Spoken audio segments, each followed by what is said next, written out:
Receba nossos vídeos pelo WhatsApp. Link do grupo fechado na descrição.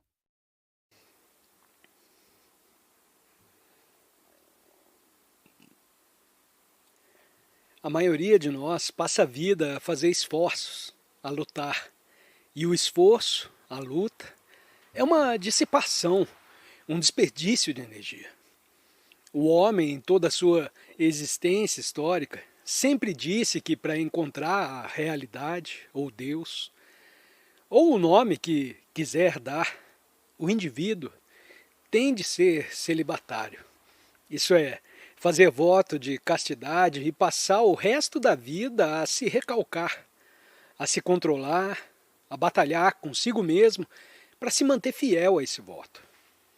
Quanto desperdício de energia! Também é desperdício de energia soltar as rédeas ao desejo. E isso é mais significativo quando reprime o desejo. O esforço despendido no recalcar, no controlar, no repelir o desejo, deforma a mente. E em virtude dessa deformação, o indivíduo adquire uma certa austeridade que se torna rude. Escute, por favor.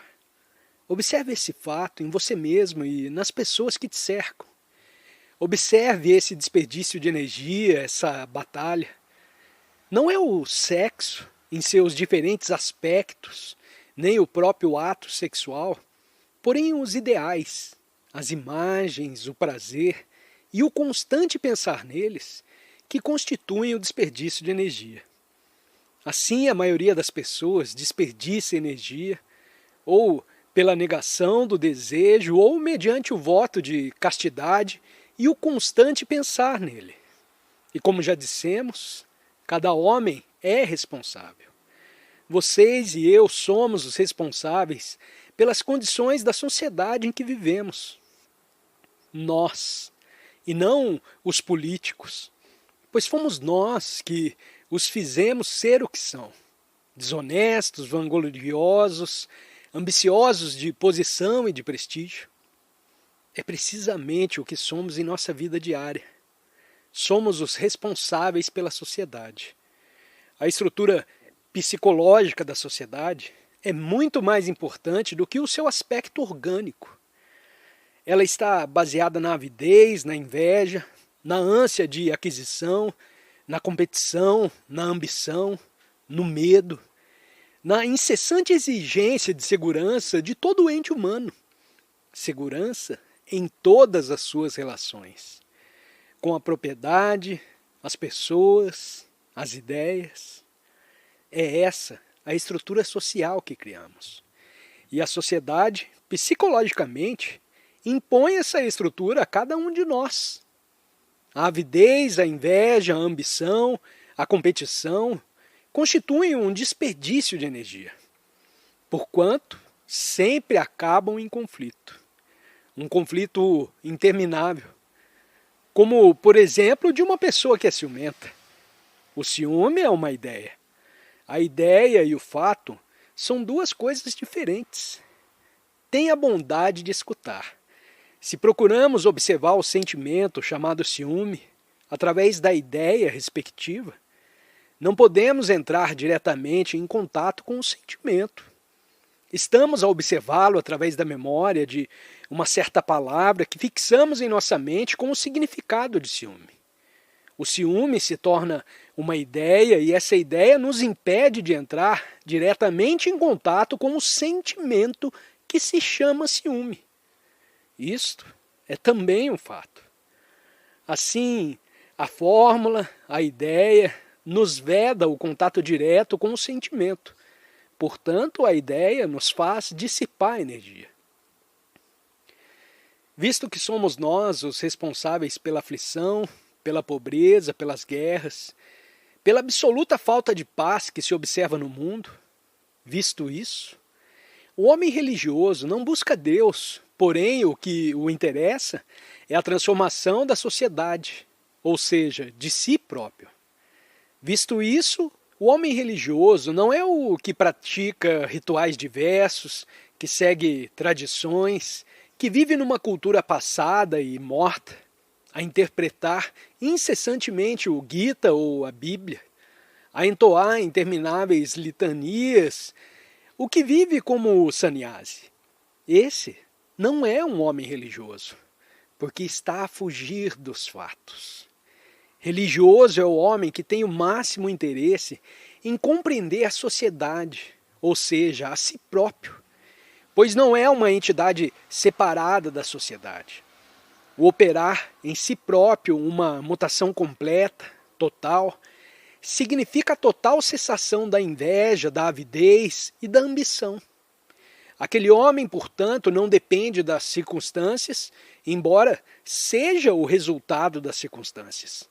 Dos alimentos que toma, dos livros que lê, dos cinemas que frequenta, dos dogmas, crenças, ritos religiosos e etc, e etc.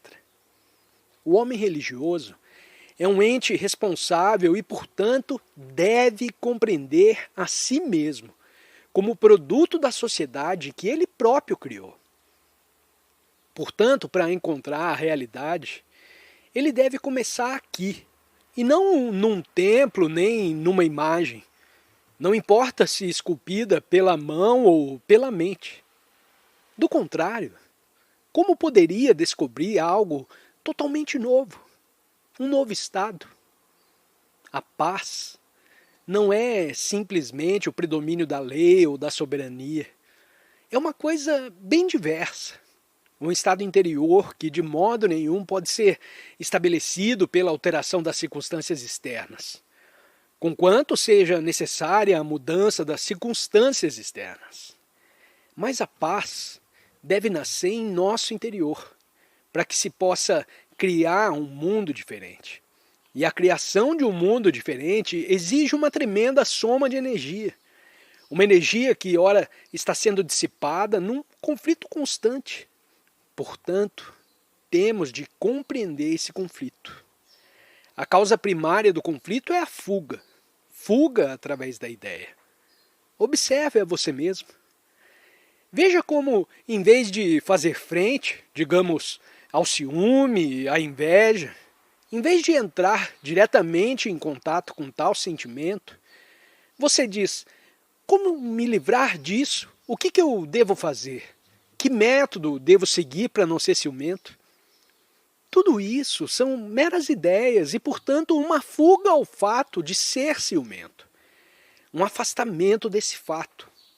A fuga aos fatos, através das ideias, não só dissipa a energia, mas também impede o contato direto com o fato. Ora, deve dar toda a atenção ao fato, em vez de procurar observá-lo através de uma ideia. Pois, como já dissemos, a ideia impede a atenção. Se observar, se tornar cônscio do sentimento chamado ciúme, e lhe der toda a atenção, sem a interferência de ideias, não só estará diretamente em contato com o sentimento, mas também em virtude da atenção que lhe dispensa. Ele deixará de existir. Haverá, então, uma maior energia para enfrentar o próximo incidente, a próxima emoção ou sentimento. Para descobrir, para realizar uma mutação completa, necessita de energia. Não a energia criada pelo recalcamento, porém aquela que te vem quando não está a fugir através de ideias ou pela repressão. Com efeito, se a esse respeito refletimos, percebemos que só conhecemos duas maneiras de enfrentar a vida. Ou dela fugindo completamente, o que leva à insanidade ou neurose, ou recalcando tudo o que não compreendemos. E só essas duas maneiras conhecemos.